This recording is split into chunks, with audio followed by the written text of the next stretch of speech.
There should be an action movie about Dolly Madison. And not just because she saved White House paintings from British troops that burned the place down in 1814. Her movie's title would be First Lady, First Blood, because she was the John Rambo of emotion, throat-ripping her way through 81 years of social strain and personal trauma. Her husband, fourth President James Madison, was a short, shy charisma vacuum. So Dolly spent every day being so fun and sociable, she made James electable by association. She also invented the job of First Lady / America's cool mom. Before Dolly, presidents' wives were known for waiting for a national capital to be constructed and briefly staying in the White House while the paint dried. Dolly hosted the major White House functions for James and often for his predecessor, the widower and freedom oxymoron Thomas Jefferson. And it was hard, but it was easier than the entire rest of her life. At age 25, Dolly lost her first husband and younger son to yellow fever, becoming a single mom in musket times. Dolly's remaining son drank away all of her money, then all of James's money, then sued her relatives for their money till he eventually died of karma, probably. Anyway, this left his old widowed mother to die in poverty. Oh wait, she edited and cataloged James's papers and then sold them to Congress to support herself. Boom.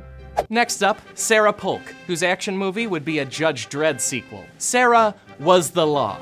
Her White House events had no dancing, no cards, and no liquor, because fun is for people who aren't busy holding America together. You see, her husband, James K. Polk, spent his presidency in old-timey bad health. So Mrs. Polk handled his correspondence, read newspapers for him, ran his campaign, and essentially kept him alive, long enough to serve one term and conquer half of Mexico. Despite her efforts, James died 3 months after his time in office, and Sarah died soon after him. Just kidding, she lived 42 more years, dressed in black every day and receiving tons of visitors, because despite her iron will, everybody liked her. Even Andrew Jackson called her, quote, wealthy, pretty, ambitious, and intelligent, and Andrew Jackson saw most other humans as dueling opponents. Edith Wilson was the second wife of Woodrow Wilson, a president who kept us out of World War I, pushed us into World War I, and ended the glorious era of POTUS facial hair. Anyway, he was fine, but Edith was the Sarah Connor of first ladies, because with unprecedented warfare raging across the globe,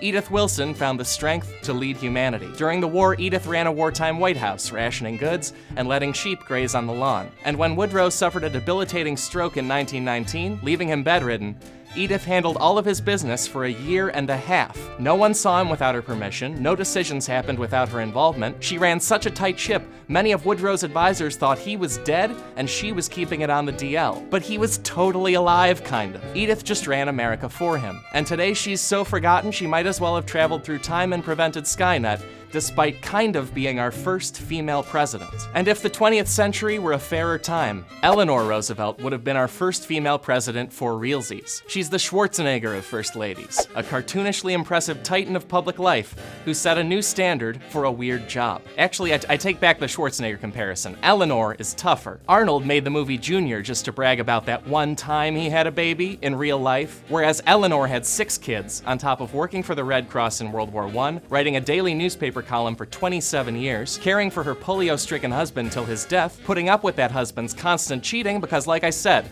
unfair times, and serving most of her post-White House life as a delegate to the United Nations and chair of the UN Human Rights Commission. Also, she survived losing both her parents by age 10, got hit by a car at age 60 and still finished her autobiography. She's famous for a reason.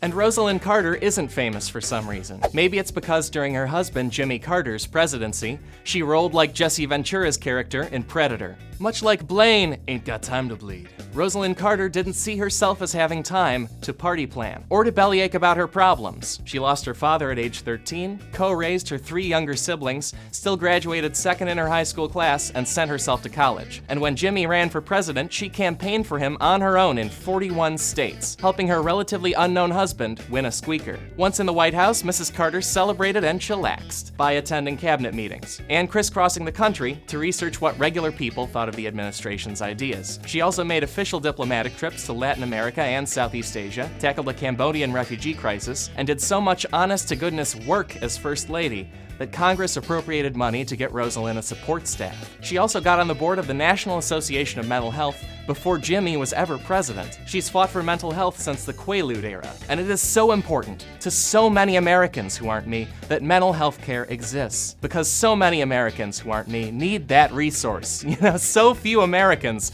are like me and can hold all their problems in without ever talking about them or ever addressing them and have no complications.